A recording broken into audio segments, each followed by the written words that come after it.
Esta capilla que preside hoy San Benito de Palermo con anterioridad fue de Fray Juan de Navarrete. En su frente hay una inscripción que detallaremos cuando citemos su enterramiento de 1528. Hoy la preside San Benito de Palermo, a su derecha San Benito Abad y a su izquierda el beato Fray Juan de Navarrete.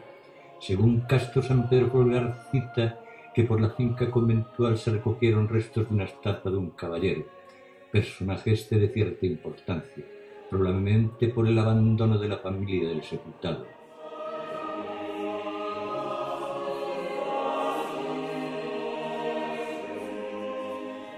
Se reconvirtió esta capilla siguiendo las necesidades de la iglesia, en la que nos muestra la única imagen existente del santo Navarrete.